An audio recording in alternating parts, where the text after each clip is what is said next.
میرے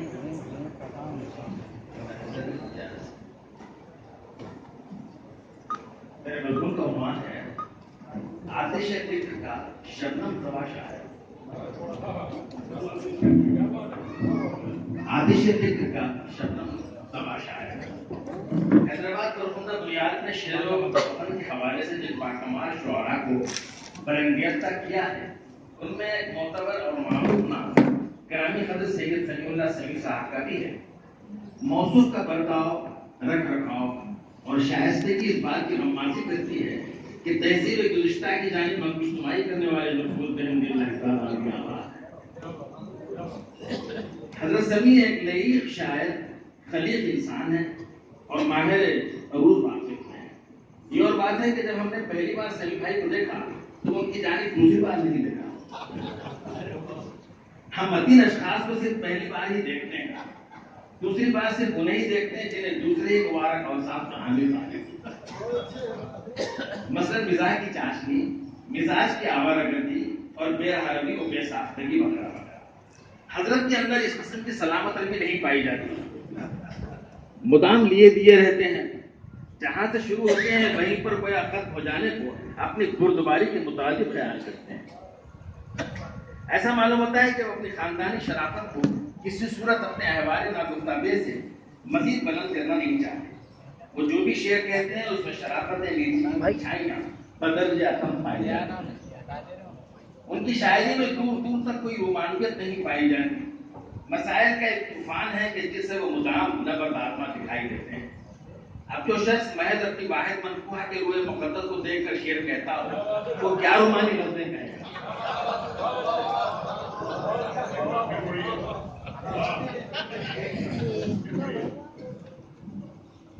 ان کی شاعری میں دور دور تک کوئی معنویت، کوئی رومانیت نہیں پائی جاتی.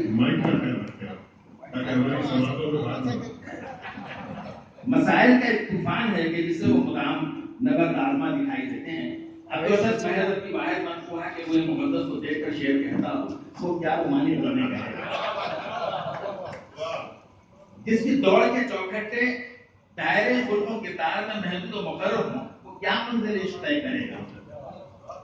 جس نے اپنی آنکھوں پر مسائل وقت کی اینک چڑھا رکھی ہو وہ کیا دیدہ بازی کے جو لطیف سے برداشت ہو. ہمارا خیال ہے کہ شاعر کو شرافت سے دو قدم آگے ہونا چاہیے تاکہ اس کی شاعری اس سے دو قدم آگے ہو. سمیع بھائی از الف تا والسلام متانت و سنجیدگی کا ایک پیکر معلوم ہوتے ہیں. آواز کے زیر و غم، لہجے کے اتار چڑھاؤ، لفظوں کی بیگانگی، نشست و برخاست ایک آوارہ طبع شاعر کو اجنبیت کا احساس ہونے لگتا ہے. سمیع بھائی کی حیات کے 3 معلوم مراکز ہیں، ایک سگریٹ، دوسرے شاعری اور تیسرے یوسف رویش.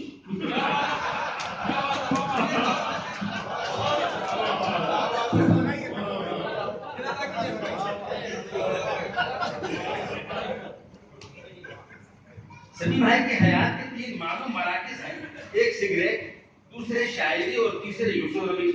نہ وہ اپنے ہاتھ سے سگریٹ چھوڑتے ہیں، نہ دماغ سے شاعری اور نہ دل سے حضرت یوسف رویش. انہیں معلوم ہی نہیں کہ ایک اور مرکز یاقوت میں کہیں آباد ہے. اگر وہ چاہیں تو اپنی حیات کو مثلث سے مربع بنا سکتے ہیں.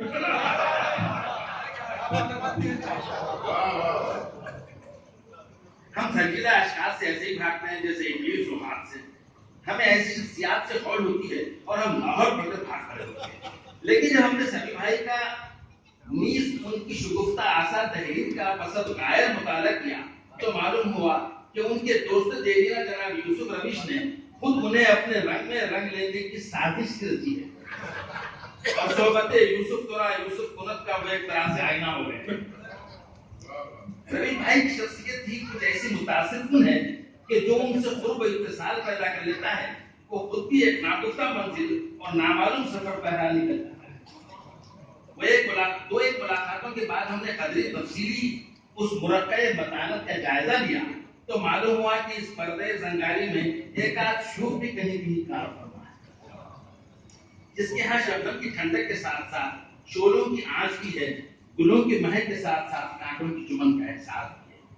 جب تحریر پڑھی تو معلوم ہوا کہ یہ آدم ذات تو آدم نواز باقی ہوا ہے. وہ مطلوب رنگ جس کے ہم متلاشی ہیں کچھ حضرت نے بھی دیکھو مجھے جو دل ہے عبرت نگاہوں کا انتظار، جس طرح کوکتی کوئل پتوں کے پیچھے چھپی رہتی ہے اور دیکھنے والوں کو نظر نہیں آتی لیکن سننے والوں کے کانوں میں رس گھول جاتی ہے، بینی خامہ سمی سنجیدگی کے پردوں میں چھپ کر طرز و مزاج کے ایسے نشتر چلاتے ہیں کہ بحر زندگی کی اٹھتی بیٹھتی موجیں کبھی آہ کرتی ہیں تو کبھی واہ،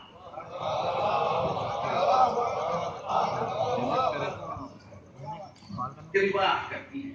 افکار میں تازگی، لفظوں میں انتصاب، لہجے میں سرور اور اظہار میں شائستگی، شاید یہی سبب رہا ہو کہ ان کی شاعری پرتاثر اور نثر پرمزاح ہو۔ سلیم بھائی فن عروض میں کافی مہارت رکھتے ہیں، ہمیں عروض سے اتنی ہی دلچسپی ہے جتنی کہ سالن میں نمک سے ہوتی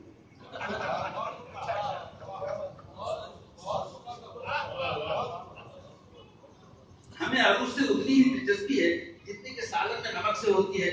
ہم نمک کے عروض کو چلتے چلتے اور کبھی کبھی محض چکھ لیا کرتے ہیں، لیکن سلیم بھائی کے یہاں عروض کے پیمانے اور وہ بھی ہمہ اقسام کے پیمانے کھڑے رہتے ہیں جن پر افعال کے نشان لگے ہوتے ہیں۔ ادھر شعر سنتے ہیں اور ادھر اس شعر کو پیمانے میں ڈھال کر اندازہ کر لیتے ہیں کہ یہ شعر کس بحر میں کہا گیا ہے اور کن افعال پر اس شعر کی عمارت ایستادہ ہے۔ مستضاد کے مبارک لمحات میں یہ عمارت زمین کو سکتی ہے اور کس فعلون کا فیک گر رہا ہے اور کس مستفعلون کا نون اپنے محور سے ہٹ رہا ہے۔ سلیم بھائی نے علم عروض کو شربت شباب کی طرح پی لیا ہے کہ جس طرح ہم مدھم کی تصویر میں بھی مدھوبالا کو پہچان لیا کرتے ہیں، بیانی ہی وہ آدھے مصرے کو سن کر ہی بحر کا نام اور اس کے افعال کہہ دیا۔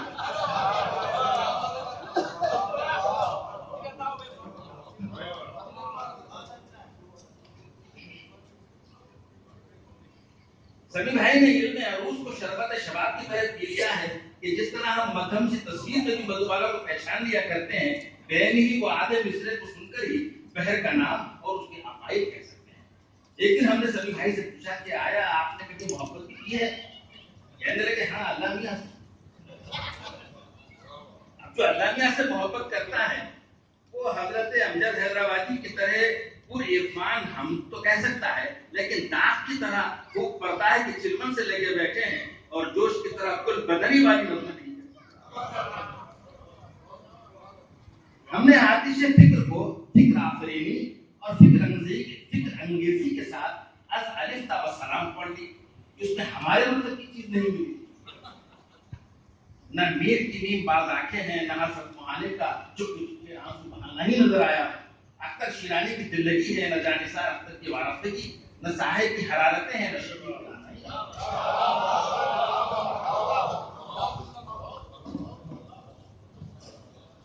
اب آپ سے کیا عرض کریں کہ ہم دنیا کی بے شمار تکلیفات و تکلفات سے دل برداشت، مستضاد مسائل سے نبرد آزمائی اور ہمہ اقسام کے نوائل سے ہاتھا پائی کے بعد سوتے سوتے کوئی شعر و تغزل کی کتاب ہاتھ میں لے کر سوتے ہیں تاکہ دل کے بہلنے کی کچھ امید پر آئے اور کچھ تو دل سے بوجھ کے اترنے کے اسباب مہیا ہوں۔ اب اگر غزلوں کی کتاب میں بھی بجائے تغزل کے تباہش ہو تو دل سے کہاں دل سے آہ نکلتی ہے اور رہ رہ کر حضرت حافظ شیرازی یاد آ جاتے ہیں جنہوں نے ببانگ دوہل یہ ارشاد فرمایا تھا کہ دریغ زمان رفیقی کہ خالی از خللس سراہیے میں نابو سفین ہے۔ ہم نے خیال کیا تھا کہ آتش فکر میں آنکھ جتنی بھی برسات ہوگی، شراب دو آتشاں میں بھیگتے ابدان ہوں گے، نیچی تراش کیے دامان و گریبان ہوں گے، محجبینوں اور ناظرینوں کا ذکر ہوگا، ماہ پاروں سے گفتگو ہوگی، جام ملک کی خوبو ہوگی، محلوقوں کی باتیں ہوں گی اور ماں بیشوں سے ملاقاتیں ہوں گی۔ لیکن یہاں دیکھتے ہیں تو پتہ چلتا ہے کہ مسائل کے بادل ایک دوسرے سے ٹکرا رہے ہیں، مسائل کے بادل ایک دوسرے سے ٹکرا رہے ہیں، تلخیوں کی آندھیاں چل رہی ہیں، کرب ابتلا کے طوفان اٹھ رہے ہیں، الجھنوں کی بجلیاں چمک رہی ہیں اور جدھر دیکھیے بارش سنگ بڑھ رہی ہے۔ یہ تو وہی بات ہوئی، ہم تو سمجھے تھے کہ برسات تو برسے گی شراب، آئی برسات تو برسات کورونا آیا۔ یعنی جن پگڈنڈیوں کو جوجھ کر ہم نے صراط مستقیم پائی تھی، سمی بھائی نے پھر ہمیں انہیں پگڈنڈیوں کے حوالے کیا۔ ہم سینہ خوبی کے ساتھ مجاز کا یہ شعر ساتھ دیا کرتے ہیں، اے غمِ دل کیا کروں۔ اس بات سے سبھی واقف ہیں کہ غزل کے معنی عورتوں سے گفتگو کے ہیں، غزل کے معنی عورتوں سے گفتگو کے ہیں، اور وہ بھی رنگین گفتگو کے ہوتے ہیں جن میں حسن و جمال کی تعریف، عشق و عاشقی کا سوز و ساز، وگرنہ ادرک لہسن اور پیاز بیچنے والے بھی عورتوں سے گفتگو کرتے ہیں۔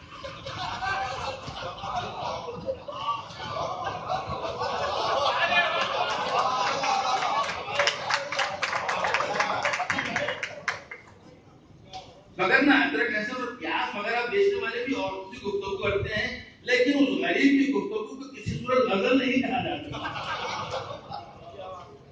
میاں اپنی بیوی سے اناج لانے اور بچوں کو دوائی لانے وغیرہ کی گفتگو کرتے ہیں، اسے بھی غزل نہیں کہا جا سکتا۔ غزل ٹھیک رومانی گفتگو کہتے ہیں، اور سبھی بھائی ہیں کہ اپنی غزلوں میں پتھر، پھل، کیلے، دھوپ، بلبلا، کندھے، گجرے، ہتھیار، حادثے اور جنازے جیسے عناوین پر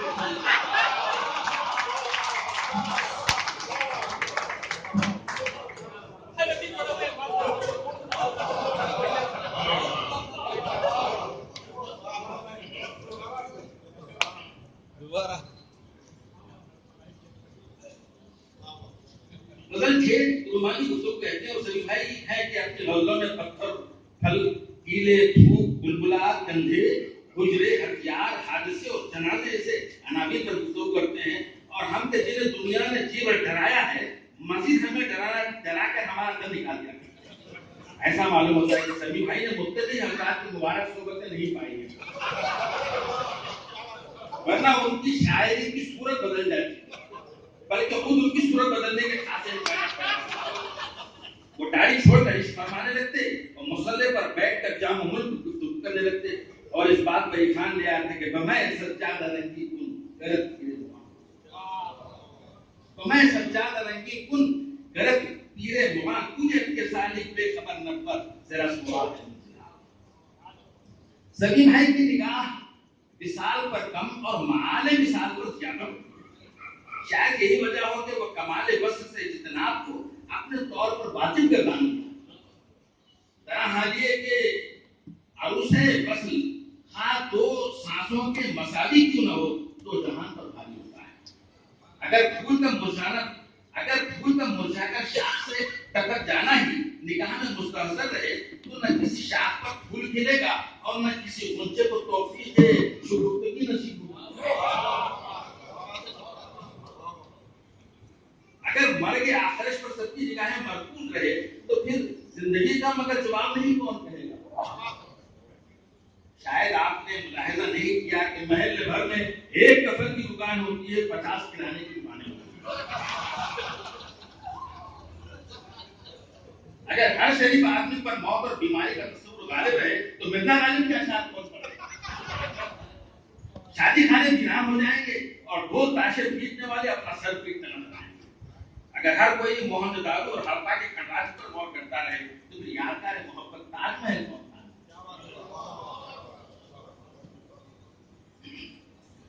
ہمارا خیال ہے کہ پھینکی ہوئی خالی لپسٹک کی قسمت پر نہ جائیے، ماضی خرید کر کی گل رخوں کے نازک لبوں سے مانگ رہی ہے۔ شکستہ شیشے کو دیدہ عبرت سے دیکھنے کی ضرورت نہیں، اس پر رش کیجیے کہ سیم تنوں نے اس میں اپنے مرمر اجسام دیکھے ہیں۔ ممکن ہے کہ یہ طویل اور خامت شیشے محجبینوں اور ناظرینوں کے جمال باکمال سے تاب لگا کر ہی جام شہادت نوش ہوں۔ ہمارا خیال ہے کہ دنیا کی ہر شے کو خدا نے جمال و کمال کا آئینہ بنایا ہے، اور ہر شے کو رومانیت میں ملفوف فرمایا ہے، اور ہر لفافے کا چاک ہونا ہی اس لفافے کی رومانیت کی معیار ہے۔ اس کے اترنے کے بعد ہی مغز تکمیل مقصد کو پہنچتا ہے۔ پردے کا اٹھ جانا ہی منظر کی تبدیل ہوا کرتا ہے، لیکن جس لطافت سے اٹھتا ہے اس گرانائی کو وقت کے پیمانے سے ناپا نہیں کرتے، بلکہ ان لمحات سے لطف اٹھایا کرتے ہیں۔ عروس ناز کا گھونگھٹ زندگی میں ایک بار ہی تو اٹھایا جاتا ہے، اور یہ محض ایک آدھ لمحے پر محیط ہوتا ہے، لیکن یہ ایک لمحہ ساری حیات میں ایک یادگار لمحے کی صورت جلوہ ہوتا ہے، اور ضعفاء بھی اسی یادگار لمحے کو یاد کر کر کے اپنے ماں بقی وہ مرحوم امراض چھیڑ لیا کرتا. شاعری میں رومانچت نہیں کیونکہ وہ شاعری نہیں اصل بابا کے بخیل ہو کر رہتے ہیں. کہنے والوں نے تصوف کی گفتگو کو تک رومانی پیرہن دے دیا ہے اور یہ کہنے پر مجبور ہو گئے ہیں کہ ہر چند ہو مشاہدے حق کی گفتگو بنتی نہیں ہے بات اور سامنے. یوں بھی وہ خلا نے لمحے کے اختصار پر غور نہیں کیا بلکہ لمحے کے اعتبار پر غور کیا ہے. بلکہ ایک لمحے کو 100 سال کی بیر یا عبادت سے بھی بہتر قرار دیا ہے کہ ایک زمانہ صحبت باولیا بہتر سعادت حال کیا. ہمارا خیال ہے کہ ابھی کچھ نہیں گیا، وقت کافی پڑا ہے. ہمارا خیال ہے کہ ابھی کچھ نہیں گیا، وقت کافی پڑا ہے. عمر بیکار دھری ہے، اسے شعوری طور پر کام میں لایا جا سکتا ہے اور بے شعوری کے دوبارہ کام نہایت سلیقے سے انجام دیا جا سکتا ہے.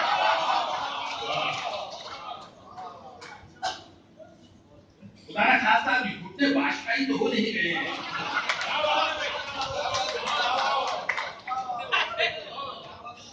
خدا نہ خاصہ ابھی گھٹنے واشکائی تو ہو نہیں گئے ہیں کہ پیہم دوا سے پوچھے جانا کے دن جاتے رہیں.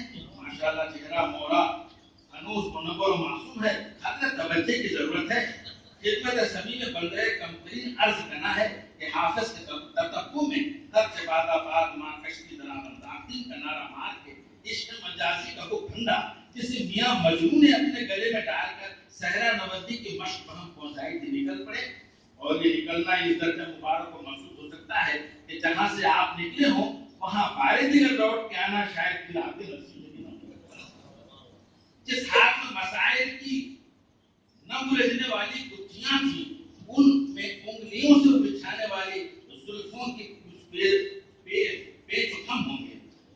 جن بے معنی مسائل کے تبتی کی دھوپ پہ جھلس کر آپ نے اپنی زلفوں کو بلا وجہ سفید فرما دیا ہے. الحمدللہ تعالیٰ آج دیتی ہوئی باہوں کا تکلیف ہوگا. جن مسائل سے آپ زندگی بھر نبرد آزما رہے وہ مسائل دم بھر میں فضائل بن کر ضرور پذیر ہوں گے. جن اندھے کے زخموں نے آپ کو وقت سے پہلے بوڑھا کرنے کی سازش اٹھائی ہے وہ ہاتھ جوڑ کر تائب ہوں گے اور آپ کو یقین ہے کہ صراط مستقیم مل جائے گا. جس پر چلتے ہوئے آپ لوٹ پیچھے کی طرف اے گردش ایام کی تصویر بن جائیں گے. حکام آئے وقت نے کہا ہے کہ جب طبع رما پر بہار آتی ہے تو دیار دیرینہ بھی رشک چمن بن جایا کرتے ہیں. آپ کی آنکھیں مسائل ناگفتہ سے الجھ کر پتراسی گئی ہیں. ان میں میں و معشوق کی نرمیت. خدا سے محبت کا ایک طریقہ یہ بھی ہے تو خدا کے بندوں سے پیار کیا جائے، خاص کر ان بندوں سے جنہیں خدا نے پیار کرنے کے لیے پیدا فرمایا ہے. جنہیں خدا نے پیار کرنے کے لیے پیدا فرمایا ہے. تصویروں سے بے پناہ عشق کی مصور حقیقی کے عشق کی تمہید پر آپ پاتا ہے. تصاویر کے مطالعے کے بغیر مصور سے انتصاب تامہ خط امکان میں داخل نہیں. بعض پیران طریقت نے ان مریدوں کو حلقہ بگوشی نہیں کیا جنہوں نے مظاہر حق سے چشم پوشی اختیار کر دی تھی. ان کا خیال ہے کہ جو حسن مجازی سے لطف اندوز نہیں ہوتا اسے کہاں یہ حق حاصل ہے کہ حسن حقیقی کا عرفان حاصل. یہ گفتگو سمی بھائی سے گویا ایک لطیف سی اٹکیریاں تھی. ورنہ سمی بھائی نے جن مسائل پر انگلی رکھی ہے خود مسائل اس کے سامنے ہاتھ جوڑتے نظر آتے ہیں. جس در کی جانب سمی بھائی نے انگشت نمائی کی ہے وہ منظر خود مستری کی دکھائی دیتا ہے. شاعر کے دل میں جو درد ابھرتا ہے وہ سارے جہاں کا درد ہوتا ہے. انہیں اپنے درد کو آفاقی درد بنانے کا حوصلہ بھی خوب آتا ہے. ہم ایک موقع پر سمجھتے ہیں کہ وہ اپنی کہہ رہے ہیں لیکن جب ذرا غور کرتے ہیں تو معلوم ہوتا ہے کہ وہ ہر کسی کی ایک کہانی ہے. ایک نام تفریح کی لذت والا جو آفاقی شعر ہے وہ سمی بھائی کی فکر پر محیط نظر آتا ہے اور ہم کی آتش فکر کے شیشے میں یہ مناظر بخوبی دیکھ کر یہی کہہ سکتے ہیں کہ اللہ کا جزو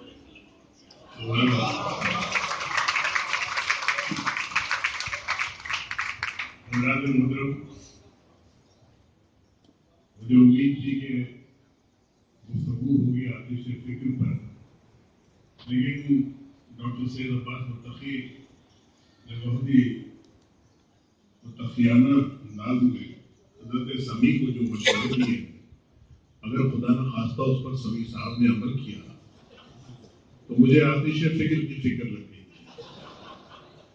بلکہ جس آتش کو انہوں نے بھڑکایا ہے مجھے اس کی فکر زیادہ ہے. اور ایک بات میں عرض کر دوں آپ سے کہ طنز و مزاح کے ایک پہلو کو آپ نے غور کیا ہوگا کہ طنز و مزاح میں نثر پر بھی نظم کی طرح داد دیتے ہوئے میں نے لوگ دیکھے. لوگ تو داد دیتے ہیں لیکن جس انداز میں داد کا جواب نثر نگار دیتا ہے اس کا جواب نہیں. لگا کہ شعر کہہ رہے ہیں لیکن یہ نثر میں گفتگو کر رہے تھے ماشاء اللہ سے. اور ایک بات آپ نے غور کی ہوگی میچنگ کی. میں نے پہلی مرتبہ داڑھی سے ٹوپی میچ کرتی ہوئی دیکھی. ورنہ میرا خیال تھا کہ لوگ داڑھی سے ٹوپی نہیں بلکہ ٹوپی سے داڑھی میچ کرتے ہیں. لیکن جناب عباس متقی نے جس طرح خوبصورت میچ آپ کے سامنے پیش کیا ہے اپنی تحریر میں اس سے زبردست انہوں نے بات کی. اور میری دعا ہے کہ حضرت سمیع اس پر غور کریں اور اگر یہ غور فوز کریں گے تو یقین مانیے گا ہمارے لیے لمحے فکر ہوگا.